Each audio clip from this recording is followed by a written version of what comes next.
Good afternoon, everybody. I'm thrilled to be here with you today to talk about convergence of cyber, physical, and fraud. What an amazing topic. My name is Susan Koski.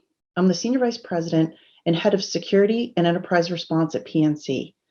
Security and Enterprise Response encompasses a number of things. In security, it's not only the product and the strategy and the operationalization of physical fraud and cyber, but it's also combining how we respond to those things that do go bump in the night. Today, I'm going to talk to you about how do you do these things, and I'm going to cover 4 topics. 1, how do you get executive support? How do you tell the story? What do you do to really encourage people to get behind your mission of converging physical fraud and cyber? How do you define your mission statement? How do you think about your organizational change? How do you bring in organizational change or HR to help you with that? What functions do you converge first? Why? What are considerations for that? And then really, how do you measure the outcomes? How do you look at automation? And how do you look at the power of data to bring these things together in a wonderful ecosystem? When you think about physical, fraud, and cyber specialties, they all have very common missions. Identify, protect, detect, respond, recover. So if you think about that across those, very similar capabilities, but oftentimes they're in silos. We want to think beyond those silos.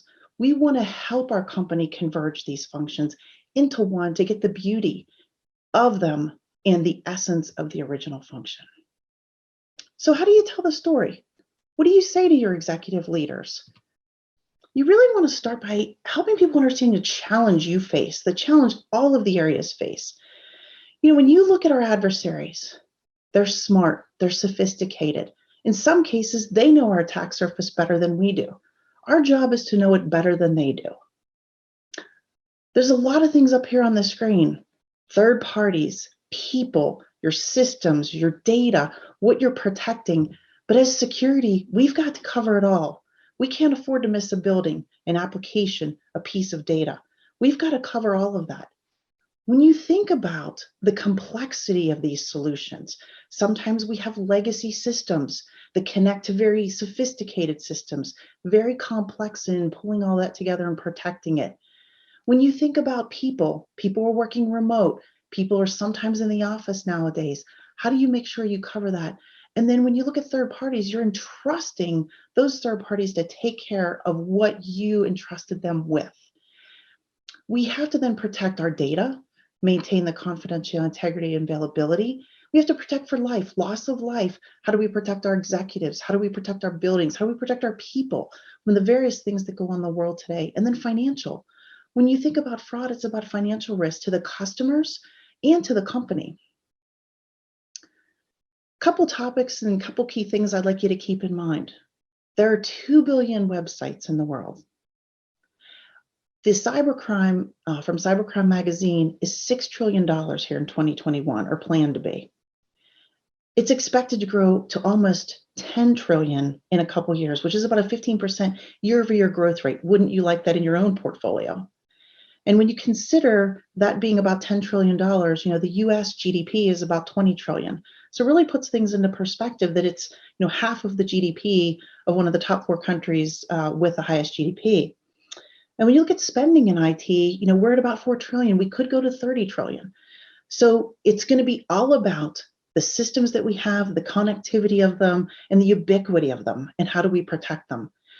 What I would also encourage you to do is take this slide, use it. Put the data on there for your company, though. How many applications, how much infrastructure, how much data? Get the numbers. You can even use visualizations like maps of all the locations of where you're at, where your data is located. Really important to paint the picture visually so you can get the support that you need. Now talk about why. Why is it better for these functions to be together? Why would you do that and not keep it separate? When you think about a threat landscape, we just talked about how vast and large that threat landscape is. Well, I'll give you an example. When you first buy a house, you may have maybe some trees, some bushes. Over time, maybe you really become a great gardener and you've got all kinds of different trees, all kinds of different bushes, flowers, etc. And you find you have to hire arborists or specialists to come in and help you with that landscape. The same thing exists in our specialties of physical fraud and cyber. We have those specialists, but we want to bring the beauty of that together. I just gave you an interesting example of how to tell a story about a landscape. When you're talking to executives, tell a story. Storytelling and examples that are visual and pictorial really can help you influence that change you want to make in the company. Keep in mind, our adversaries work together, so why shouldn't we?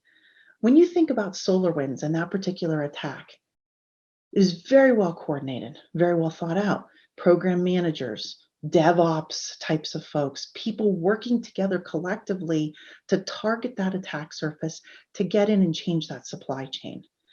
So why wouldn't we work together in the same way? Events in isolation can look, myopic, can look maybe not to be an issue. When you look at them broader, they may be indicative of something really serious happening. So not bringing that data and those planes together can actually work against you.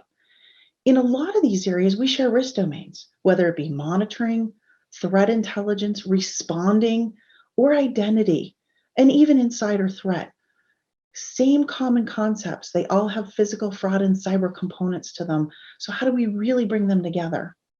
When you look at talent, what's really important here is our talent has to take us forward. And this talent has to really make us the best that we can. And some of the people in our industry can really move between teams. You can even have talent ignition that's coming in from talent pools throughout your company. And you can look even at unique places to bring talent in, like philosophy majors, et cetera, or even people who are really good with data, because it's really all about data and bringing that together. And last but not least, I mentioned data, but think about data scientists. You need those folks to help you get the beauty out of the information you have, but how do you stream it? How do you get it to the right source? What are the platforms that you need to use, and how do you do that? And one other thing I want to mention about talent, it's really important to inspire the talent and ignite the talent. We're going to talk a little bit about a topic that I call effovation in a little bit, and I'll explain what that means. So, you've really put the package together. You've sat down, you've socialized, you've built consensus. It's going to take time to build this consensus with your leadership team. And it may take multiple iterations of what I just shared with you. Don't give up. Keep at it, because it's going to be worth it in the end. So now that you've got the buy-in, the support to make the change, pull the teams together, what is your mission? What is your organizational design? How is it simple? How do you really think through making that happen? Well, let's talk about it. First thing you really want to make sure with your teams is that your teams are inspired. I put in italics here, we, for a very specific reason. And oftentimes in conversations, I will say we, because I want people to really understand the emphasis of that. We fight together, we protect together, we defend together. And by bringing people those three pillars in an organization that maybe hadn't talked before, really need to infuse that they need to work with each other, talk to each other, embrace each other, embrace each other's talent and skills. How do you infuse that to people? You need to have I think a simple message and inspire them, get to the core of what they love. So when you think about this, you want to have really a holistic response and explain to your teams why this is important. Use an example. When you think about police, firemen, when they respond to an event, right, they have a standard set of practices that they follow. Well, we want to have the same thing. So if there's an incident, or whether it's a physical fraud or cyber incident, our business constituents have the same experience, have the same message. Things don't look disjointed, or one team says this, another team says that. So make sure it's holistic. When you think about strategy and you've got physical fraud and cyber, you can use those to say, okay, where do we need to invest? What's the most important area to invest in? And what's the strategy of bringing that together to unleash the power of the fusion? I like the word fusion quite a bit because, it really embodies togetherness. And we'll talk a little bit about fusion centers later, but I think it really embodies that togetherness, which is important. Collaboration, oftentimes these teams may not have talked before. Some things that I've done is I've brought teams together to just have fireside chats. What are you working on? What are you working on? And then you find people go, wait a minute, I have an idea here, or I've seen this. And then they start the conversation. One of the most important things you can do when you bring these teams together is get them to talk and start the conversation. They will find ways to be collaborative. People are smart. Efficiency gains. Bringing this together, you can find better ways to be more efficient. I've coined a phrase at my own company called efficiency and innovation, which I call F-ovation. It's about removing kind of, the toil or button clicking that goes on so we can really ignite our talent to be knowledge workers, to think like knowledge workers, to be very powerful about that. When you're not thinking as a knowledge worker and you're not empowering people to do that, they may be looking elsewhere for employment. You don't want that. You want them to stay in your company. If any of you have ever read Daniel Pink, he talks about this. He talks about allowing people to do innovative, cool things, but also allowing them to fail. And that's okay because we learn the most from our failures, not our successes. And talent ignition, I talked about this a little bit earlier. How do we have our talent that can move between maybe the three pillars, can learn different things, but can support one another in our mission? This is how you want to inspire your teams and lead them through the change with we. How do you communicate this then to your internal constituents, even to your customers? You want one team that inspires this trust. Trust is incredibly important. If you lose it, it's incredibly hard to get back versus sustaining that trust. So make sure that as you're explaining this to your business constituents and you're building that culture of security awareness throughout your organization, you've got, here's the mission, here's why it's important. We're going to do these things. We're going to have a holistic response.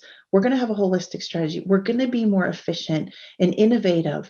Just think about if you could automate things and be more efficient and innovative and not having to, really ask the business to take things off their bottom line to fund it.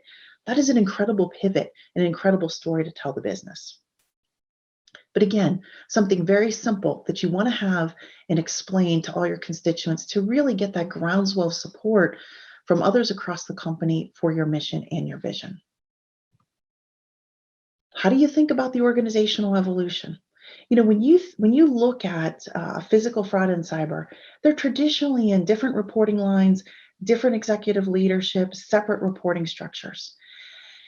As I looked through this and thought through how to do this, I didn't hesitate to talk to HR, organizational change people, have them look at reporting structures and say, well, wait, why are you doing it this way versus this way?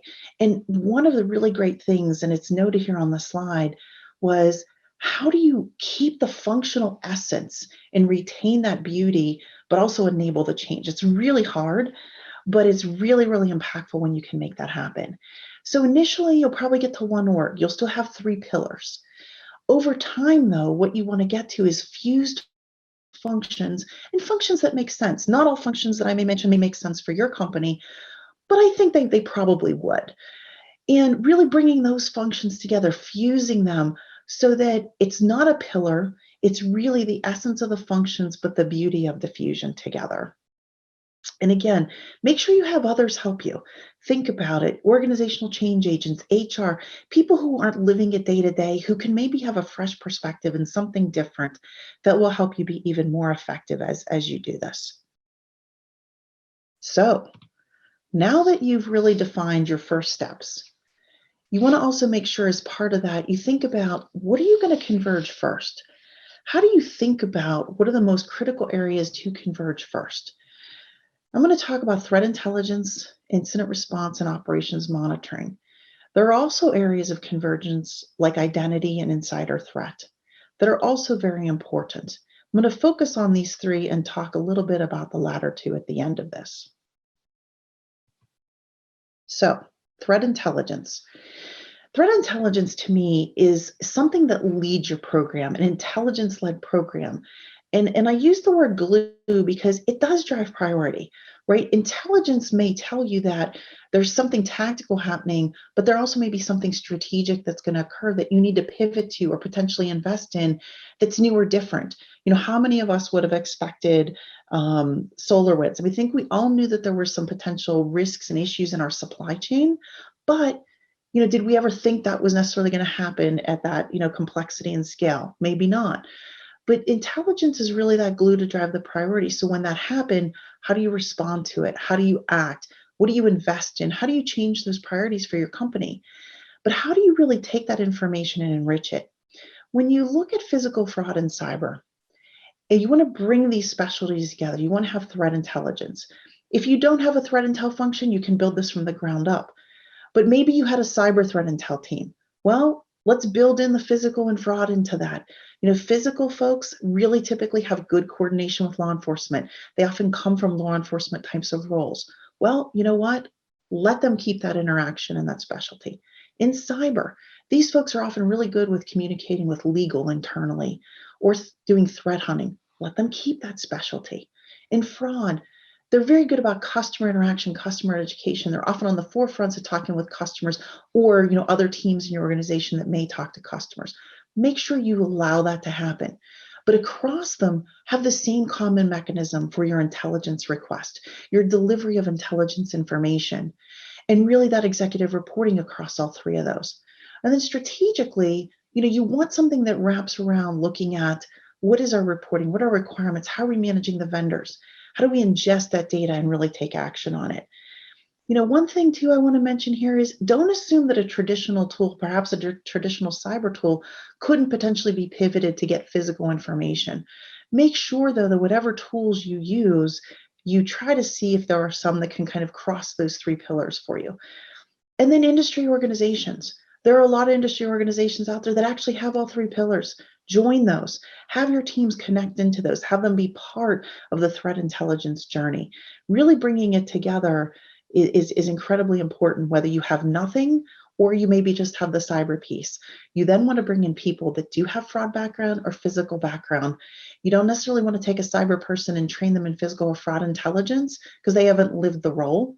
They can cross-train as they learn, but you really want to bring in some critical specialties and have this roll up to a single leader can make sure that things are cross-coordinated across all of them.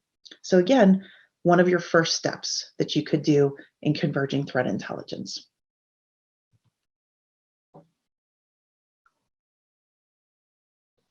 One of the next areas to consider is incident management. I mentioned earlier that, response is really important. A lot of us in security, whether it's physical fraud or cyber, we're wired, right? We're wired to respond. We've got a passion to do this. We're just like those firefighters and policemen out there. We want to do our jobs and protect and defend what we're, entrusted to do. And, while intelligence kind of is a glue in one way, this is really a glue to drive response in a coordinated fashion. Often what you'll find is each pillar may have its own method. Some may be more mature than others or less mature. You'll often find, I think, probably some of the more mature ones in the cyberspace, but bringing them all together can be really, really impactful because you can train your responders and your coordinators on how to have common mechanisms and how to ask the right questions. And when you hire people into incident management, they can come from critical incident management, IT incident management, and then figure out how to train them and help them understand fraud, physical, and cyber, because this group is really going to coordinate and lead your efforts throughout this. But they're going to pull in SMEs from other parts of your company. Have them pull them SMEs in, have them learn who those SMEs are. Together, this function really will coordinate and have consistent messaging to your lines of business, to your critical incident management, or even your IT incident management. You'll notice here on this slide, there's a capital S priority. When you think about technology incidents, we often talk about them in P1, P2, P3, P4. Well, the same thing for security. How do you define what a security S1 is, or S2, or S3, or S4? I would suggest make it simple. Potentially use two things. What was the monetary impact or ongoing monetary impact? And what's the customer impact?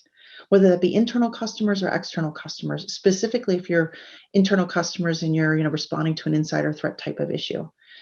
I didn't put insider threat on here, but I think you can also infuse insider threat into this capability. But you want to kind of make that a little more, maybe closed, maybe underprivileged or something like that, depending upon what may be going on. And again, at the end of this, what have you learned? How do you communicate the beauty of bringing this together?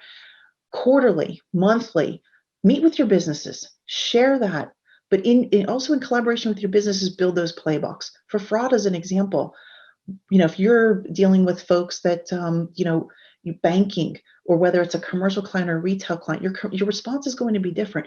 Engage your business folks. Make sure they're at the table to build that playbook together. Don't assume you know it all, because by doing that, you can really bring a lot of power to the function and the glue that you're driving here. So incident response, intelligence. These two things are very important because they really can drive your spending and your priority on what you need to do. And incidents, you can learn so much from incidents. I love joining technology P1 calls because I learned so much from them. Really, really important. And security incidents, you can also learn a lot, and your businesses can learn a lot. And you together, again, we can make this better for the entire company. So that's incident management. What's next? How about a fusion center?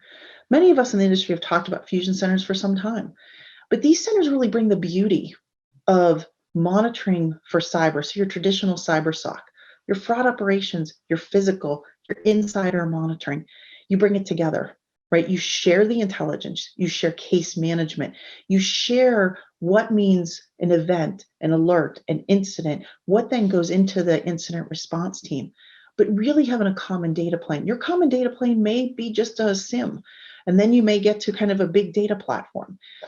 But having that common data plane is really important because it'll help you really look at those things that may seem myopic in one area, but when you look at them together, it's much broader and much more important. So bring these teams together, have them learn from each other, see what you can automate, and how do you really determine that you're all responding consistently. You have a consistent way, consistent method, and that you're using that to ignite the power of bringing the teams together. You're also going to need a strong leader in this particular role who can pivot between these things quickly and adjust and lead these teams from an agility perspective. And I talked about insider threat and identity. When you look at identity, physical and logical, physical and cyber, there's a lot of things there from that perspective that can be brought together. In insider, you typically have your technical channel, your cyber, and your financial channel, your fraud. Bring those together as well. You can infuse those into your fusion center. Again, this is about how you decide to bring these functions together to preserve their essence and ignite the beauty of the fusion. So, what about the power of data, automation, and measurement? When you bring these together, you also want to have a way that you can explain, why did it matter? Here's what you got, executive leadership team, for allowing us to bring these functions together. How do you measure that? How do you automate? How do you think through that so that you actually can have the benefit of bringing all of those functions together? You can use this converged data to really drive decisioning and drive better decisions and drive better automation instead of looking at atomic parts of information. So some examples from a converged data plane. So, you might initially think, impossible geography. What does that mean? So maybe someone is sitting in New York City and someone lost their badge, or maybe they gave it to somebody and they're actually going into a facility that you have in San Francisco. Well, how's that possible? So you can use the power of, hey, someone's logged into the network here and it's this person because they've authenticated, but they've actually tried to badge in here. Well, there's no way physically you could be doing that at the same time. So that would be some kind of alert. It could be an insider threat issue. It could be simply someone lost their badge and didn't report it. But it's important to know about impossible geography. And again, bringing together the power of physical information and cyber information to make those decisions. Contractor management. When you think about this, we all went home to work, right? A global pandemic. Our contracting firms also went home to work. So things that we were used to in things like offshore development centers didn't exist anymore.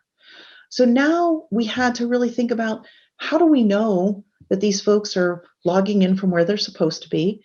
And how do we know that folks are working the hours that they're supposed to be?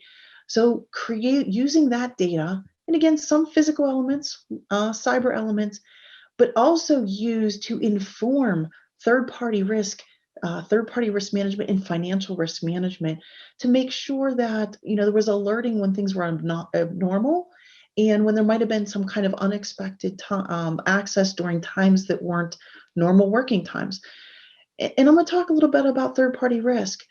Because if someone says they're working, they need to be working. And if they're not, you're creating a financial risk for your company. You can also use this data to help inform the third party risk program, but the financial part of that risk program.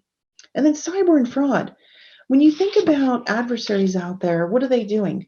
They're trying to use the same passwords they find from multiple breaches. So how do you understand how that's potentially hitting your organization? Looking at failed login attempts, people trying to guess passwords. How do you look at that? And then how do you compare that to fraudulent activity or account takeover that might be occurring? And really bring the power of account lockout, account login attempts, along with fraudulent activity for those compromised credentials. And again, bringing cyber and fraud together. This is what a converged data plane can do for you. And again, you may start out initially with kind of separate towers and you may be bringing it together with conversations, but that's okay because eventually you're going to get to bringing this data together in a common data plane. So how do we transform our work? How do we actually deliver on what Daniel Pink says knowledge workers want? How do we do that? How do we make sure that happens? Well, there's something here called ClickOps. Let me explain what that is. ClickOps is essentially, repetitive button clicking along the way, or sometimes you'll hear it called chair swiveling. I look at this screen, then this screen, then this screen, then this screen, or even we often hear called toil. People don't want to do that all day. And when you look at that toil, it not only exists in cyber, but it exists in fraud, it exists in physical. But when you look at cyber, many of us have used security orchestration, automation, and response, or SOAR platforms to do things for kind of level 1 cyber SOC functions. What if you could actually automate 80% of those level 1 functions, compress your gearing ratio, not ask the business for more people because you've actually used the power of automation, but you've also transformed the way someone works, right? You've given them the ability to maybe take an extra online class, read articles, even threat hunt. You've enabled those level 1 SOC folks to actually start to transform what they do and get more towards that level 2, level 3, or potentially even add capacity to start looking at physical operations or fraud operations as part of that. You want to do that more curious work. This is part of how you want to light up that F-ovation. And do those cyber tools work and extend to fraud and physical? Can they? If they do, well, then try them. But if not, there are other tools out there can do robotics, can do the button clicking to help the humans, ignite themselves and get more interested and more curious. That's why we can look at these beyond just a traditional cyber pillar. Think across multiple pillars. And I use the word pillars here because you still may be in a pillar formation, but as you fuse the functions, really try to look at common capabilities that you can use across those that allow you to transform that work and allow people to be F-ovative. You can do it. It will be fun. So this concept here, measuring your time to respond. CrowdStrike actually did this study, I think of about 25,000 or so breaches. And what they found is it took about 1 hour and 58 minutes for someone to get in and start to move laterally. So the concept here is, to detect in 1 minute, investigate in 10, and respond in 60. And that's all within the 60-minute period. So that 1 minute, well, if you took 1 minute, it would now be 59 minutes. If you took the 10 minutes, you'd still have 50 minutes to kind of finish the response. But we've got to be faster. We've got to be more agile.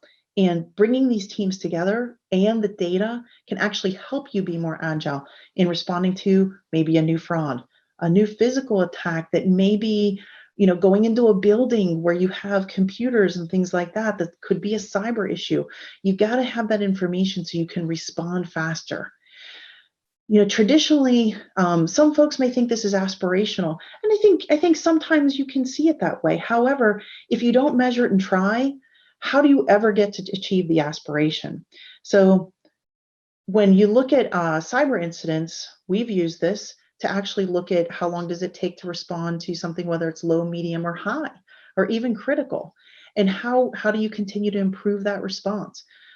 The next step is really, how do you use this for physical and fraud and actually have the capability to monitor? Oftentimes, this data can be in a SIM or something like that. But how do you make sure when you build in your alert response, you have the ability to track the analysts and how they respond, not only to help your overall response, but understand where some analysts may need more training and more investment to get to them to that 1, 10, and 60, and continue to shrink that so you and your company can stay ahead of the adversary and stop those potential breaches. That's what you want to do. You don't want to necessarily be in the paper. I mean, once you're in the paper, it's a lot more money than if you can stop that attack much earlier in the life cycle. And so, with that, what should you take back to your company? Well, here's some things to think about. Keep this in mind. We've just gone through this presentation. Re-listen to the video. Talk about it. Start framing your conversation. Start with how would you frame this with your executives? What leadership support would you need? Start building that out. Start thinking about that. In the first 3 months, you really want to see about gaining that executive support. What would your organizational model be? What areas would you initially converge? So for example, maybe it's a brand new function. It's an easy convergence because it's a brand new build and maybe people don't, bring some of their baggage with them. But maybe it's where you have that function that already exists and it's one of the pillars and you build around it. How are you going to measure this success? And tell your executive leadership team what they got for their support. And what is your plan to get to that common data plane? What do you have in place today? Do you have a SIM? Do you have a big data team? Is there other things you need to look for? Are there other more innovative ways that are appearing to actually pull that common data plane together versus kind of iterating over time? And then, in the next 6 months or so, start converging functional convergence. You don't have to do them all at once. You can do one at a time. Make sure, though, that staff understand it's coming, because you don't want them to go, well, wait a minute, is my team next? Is my team next? You need to lay out the plan so they understand that it's coming. Full transparency is incredibly important in this organizational change. And, also make sure you have a way to start thinking about standing up that common data plane, and you've got the support and funding to make that happen. Thank you for attending. It was incredibly great for us to spend time together, talk about this capability, and how you too can start to plan to ignite your organization with the essence of the functions and the beauty of the fusion. Thank you so much. Have a great day. Look forward to your questions.